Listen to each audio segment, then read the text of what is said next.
Alors, le thème d'aujourd'hui, c'est comment savoir si tu as vraiment commencé à guérir. Et comme la dernière fois, j'ai dit que souffre que de temps en temps, je jette un coup d'œil sur le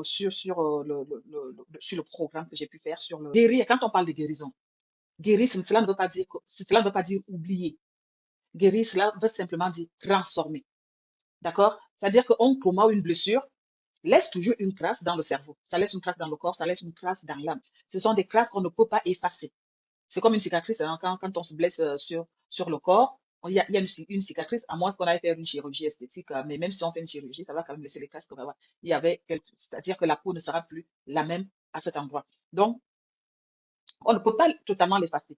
En revanche, on peut changer la signification, la place et le pouvoir que cette blessure a sur nous. C'est ça qu'on va parler, c'est pour ça qu'on va parler de la transformation. C'est là qu'on va dire que la guérison, cela ne veut pas dire qu'on a oublié, cela veut dire qu'on est transformé. D'accord? Tout au long de la semaine, je ne sais pas si tu es fidèle, tu as vu que nous avons parlé tout au long de cette semaine des blessures émotionnelles. Des blessures émotionnelles. Et donc, je fais un rapide rappel des 5 grandes classes de blessures émotionnelles, des blessures qu'on trouve généralement chez les personnes. Donc, il y en a 5. C'est sous la postille trahi. Donc, quand tu entends déjà trahi, dans le mot trahi, tu entends trahison. Mais trahi, c'était comme trahison, justement. Trahison, les gens qui souffrent de trahison, ce sont des personnes qui sont contrôlantes. Ce sont des personnes qui ont pour émotion principale la colère. Des personnes qui ont subi de la trahison. Et ce sont des personnes qui sont méfiantes. Donc, le R, c'est rejet. R comme rejet. Donc, les personnes qui ont cette blessure, ce sont des personnes qui ont subi le rejet, mais oui, justement, et qui sont fuyants. Ce sont des personnes qui ont pour émotion principale la peur d'être rejeté à nouveau et qui se sentent constamment en insécurité. Donc, et A de abandon. Abandon, les personnes qui ont cette blessure, ce sont des personnes qui ont une dépendance affective, c'est-à-dire qui ont constamment besoin d'être rassurées. Et leur émotion principale, c'est la tristesse. OK? Et on retrouve aussi beaucoup de désespoir chez les personnes qui souffrent de cette blessure d'abandon. Alors, H, on en vient à H comme humiliation. C'est une grande blessure également. Les personnes qui ont été humiliées, ce sont des personnes masochistes, c'est-à-dire qui aiment souffrir. Ce sont ce sont parfois des souffres-douleurs. Ce sont des personnes dont l'émotion principale, c'est la honte. Ils ont une colère refoulée. Ils ont une colère refoulée en eux et qui ressentent aussi beaucoup de culpabilité. Donc, après H, on revient à I comme injustice. Les personnes qui souffrent de cette blessure, ce sont des personnes qui sont rigides, ok, qui sont carrées, qui sont vraiment rigides. Et leur émotion principale aussi, c'est la colère. Et il y a beaucoup de frustration et parfois, ce sont des personnes qu'on peut voir qu'elles sont un peu froides comme ça. Donc ça, c'est un bref rappel de ce qu'on a vu tout au long de cette semaine. Et la semaine passée, on a donc vu, le lac de la semaine passée, on a vu que toutes ces personnes, ce qui les caractérise souvent, parce que ce sont des personnes qui ont souvent subi des abus, comme j'ai dit, physiques, psychologiques, spirituels, ou tout genre, voilà, ou des VUL. Donc, ce sont des personnes comme ça s'enferment souvent dans un silence, et c'est un silence qui les détruit petit à petit. Elles s'enferment dans un silence, soit par loyauté, soit par peur, soit par... elles se sentent en insécurité, elles se disent que moi, je ne veux pas faire de vagues, je ne veux pas aggraver mon cas. Et ce silence cause beaucoup de dégâts dans leur corps, dans leur façon d'être, quoi. Donc, je te conseille vraiment d'aller voir ce live. Bonjour Thaïs. Ce live, il est vraiment très, très édifiant. Donc, aujourd'hui, on va voir comment savoir que tu es vraiment en train de guérir. Qu'est-ce qui se passe quand une personne porte ses blessures? Qu'est-ce qui se passe? En fait, une personne qui porte ses blessures, c'est-à-dire qui a été abandonnée, une personne qui a été rejetée, qui a subi l'humiliation, une personne qui a subi l'injustice, qui a subi de la trahison, ce qui se passe dans son corps, c'est que dans son cerveau, c'est que l'amygdale, qui est responsable de nos réactions émotionnelles, est constamment en état d'alerte. D'accord? Il est hyper actif. En fait, c'est comme une alarme incendie qui reste allumée en permanence. Je ne sais pas si l'alarme incendie. Moi, je vais plutôt prendre l'exemple du détecteur de fumée dans les maisons. Dans les maisons, dès qu'il y a une fumée, dès qu'il y a un peu de fumée, la manière dont le détecteur se met à crier, imagine que dans la tête de quelqu'un, c'est comme ça en permanence. Et nous sommes en train de parler des personnes, des femmes qui ont subi des abus dans leur vie, des graves abus. Donc, ça veut dire que dans leur tête, dans leur cerveau, il y a cette amygdale qui est constamment en état d'alerte. Et c'est ce qui se passe. Et ce n'est vraiment pas facile, tu peux imaginer. Donc, comment savoir si tu es en train de, si tu as vraiment commencé à guérir? Ce que je veux te dire, c'est que tu sais que tu as commencé à guérir, non pas quand la douleur disparaît. OK? Ce n'est pas quand la douleur disparaît que tu peux te dire que, ah ouais, là, franchement, j'ai commencé à guérir. C'est quand ta blessure ne contrôle plus ta vie. C'est quand cette douleur-là ne contrôle plus ta vie. C'est quand cette douleur-là ne contrôle plus tes décisions. C'est quand cette douleur-là ne contrôle plus tes relations. OK? Là, tu vas te dire, oui, j'ai commencé à guérir. Mais le fait que tu sentes encore mal, cela ne veut pas dire que tu n'as pas commencé à guérir. On peut voir quelques signes concrets de guérison quand une personne, tu peux véritablement commencer, tu peux véritablement savoir que tu as commencé à guérir quand tu as moins de réactivité émotionnelle. C'est-à-dire les émotions ne contrôlent plus ta vie, ne contrôle plus ta vie. C'est-à-dire que tu n'es plus émotionnel, d'accord? Tu n'es plus susceptible. Dès qu'on dit un mot, tu t'énerves, même si ça ne s'adressait pas à toi, même si une personne plaisante, ce sont des personnes qui démarrent souvent au quart de tour, quoi. C'est-à-dire, avant, tu démarrais au quart de tour, mais aujourd'hui, tu prends quand même du recul par rapport à ces émotions. Tu as appris à savoir que non, ces émotions, ce que la personne dit, ça n'engage qu'elle, ça ne m'engage pas moi. Donc, et également, il y a un calme qui revient à toi. Donc, comme je t'ai dit, comme j'ai pris l'exemple de ce détecteur de fumée qui est allumé en permanence, quand tu as commencé à guérir, de temps en temps, il y a des périodes d'accalmie. C'est-à-dire que le détecteur s'éteint de temps en temps. Ce n'est plus en continu comme avant. L'amygdale, de temps en temps, s'éteint. Le cortex préfrontal prend le relais. De temps en temps, donc tu as ces périodes d'accalmie. Et également, tu as appris à mettre des mots sur tes mots. Quand je parle de mots, mots, M-O-T-S, sur tes mots, M-A-U-X. Tu as appris à mettre des mots. Tu ne subis plus. Tu es devenu actrice. Tu n'es plus, tu es en train de quitter du rang de victime à celui de créateur de ta vie.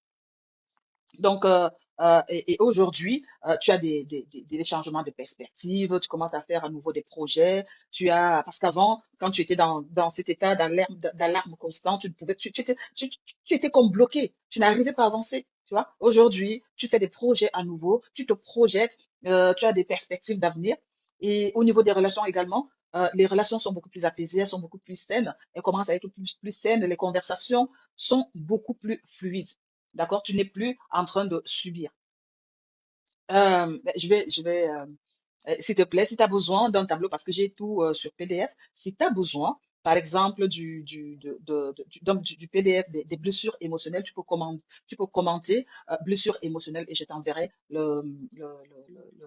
la liste complète des blessures émotionnelles ainsi que leurs manifestations et les émotions principales.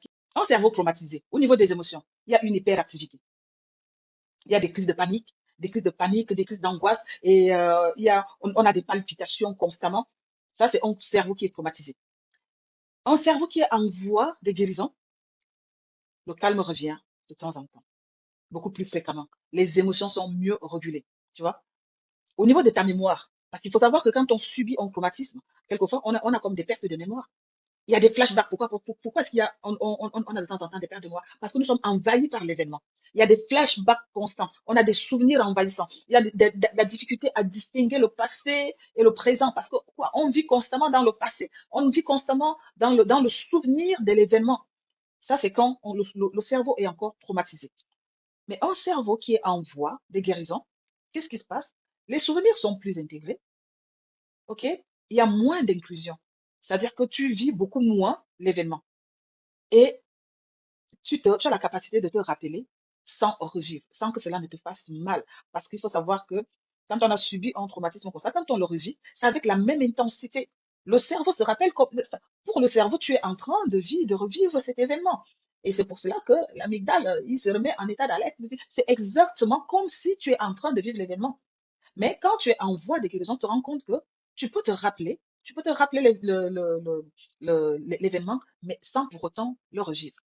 Et au niveau du corps, pour un cerveau qui est encore traumatisé, tu as des tensions, tu ne dors pas bien, tu as une fatigue chronique, ça on l'a vu hein, au dernier live où on a parlé des conséquences du silence.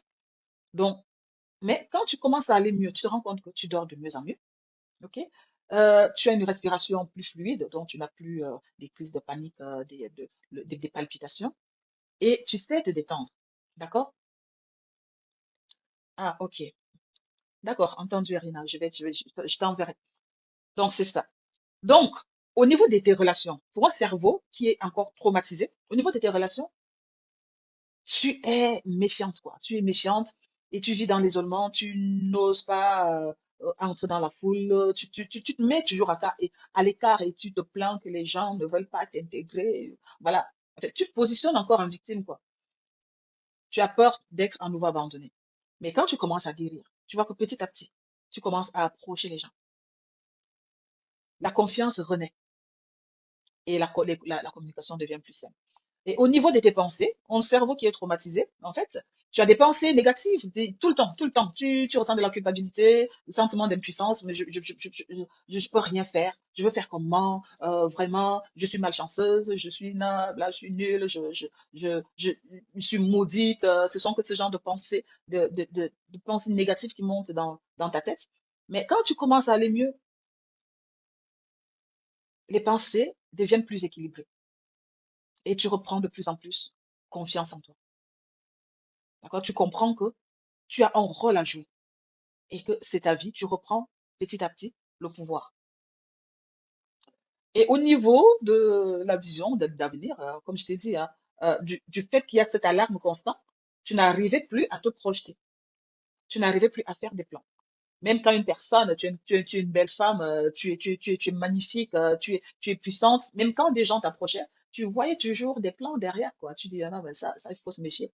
Mais aujourd'hui, tu recommences à faire des projets, tu as envie de vivre et il y a de l'espoir, en fait. Et ta créativité revient parce qu'il faut dire que quand on est dans, quand on était traumatisé du fait de cette alarme, on perd vraiment beaucoup en créativité. Mais si tu ressens tout ça, tout ce que j'ai cité là, sache que tu es véritablement sur la voie de ta guérison. OK?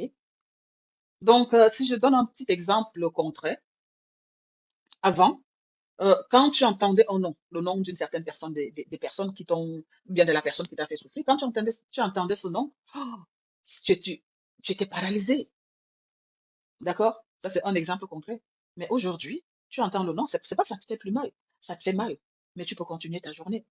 Avant, tu sentais une odeur qui te rappelait l'événement, ta journée était fichue. Mais aujourd'hui, tu le sens, ça fait mal, mais tu peux continuer ta journée, tu vois. Ou bien une mélodie, parce qu'il y a tellement de choses qui peuvent te rappeler l'événement.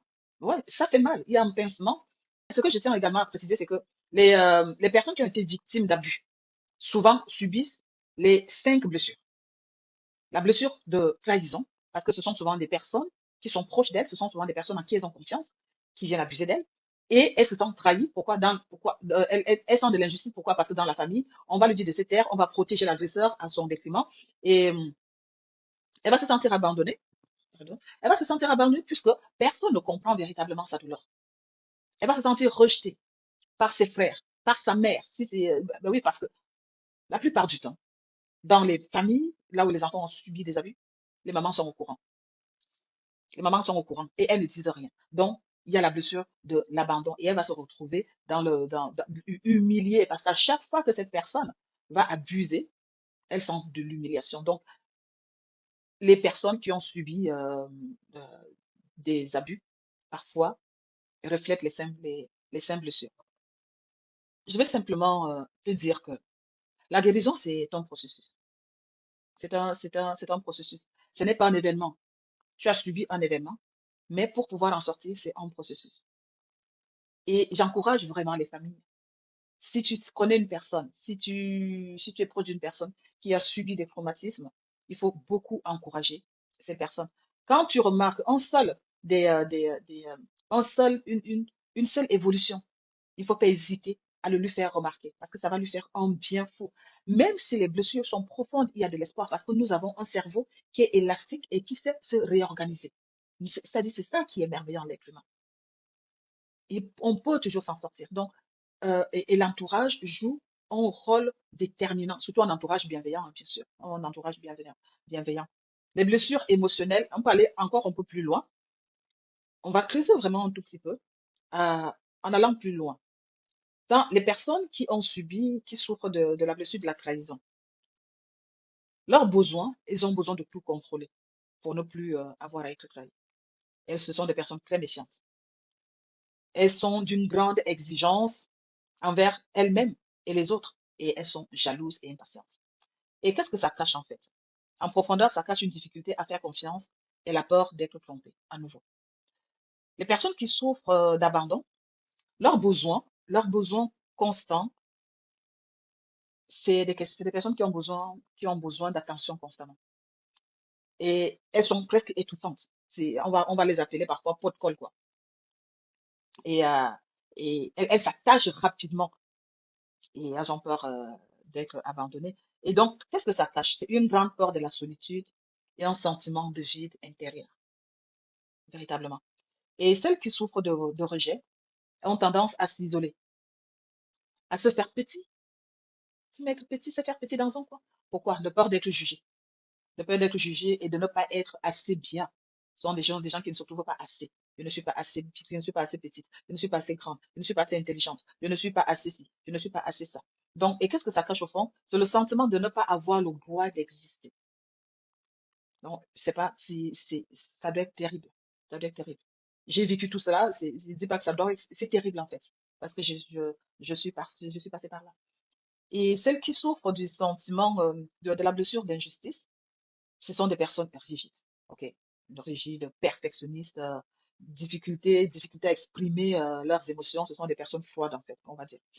Et intolérance à l'erreur et dureté envers soi et autrui. Et le besoin de tout contrôler pour se sentir en sécurité et la peur de la vulnérabilité. S'il y a quelque chose que tu dois retenir, c'est que la guérison, c'est un processus. Ce n'est pas un événement. Et que l'entourage doit encourager le moindre petit pas. Vraiment encourager le moindre petit pas. Et être bienveillant. Il n'y a aucune blessure qui soit inguérissable. Et le temps ne fait pas tout. Parce qu'on a souvent tendance, il y a un adage qui dit que oh, le temps guérit toutes les blessures. Le temps seul ne guérit pas les blessures. C'est le temps mélangé à de la sagesse et un désir d'avancer. Le temps seul, c'est un mensonge. Pardon. Le temps seul ne guérit pas les blessures. Donc, si tu es le créateur de ta vie. Donc, nous allons nous arrêter là. Je t'ai dit, à très vite. N'oublie pas, tu es sur le chemin parce que si tu regardes ce live, ça veut dire que tu es déjà sur le chemin de ta guérison. N'hésite pas à le célébrer. Je t'ai dit, à très vite, c'était Maman Priscille.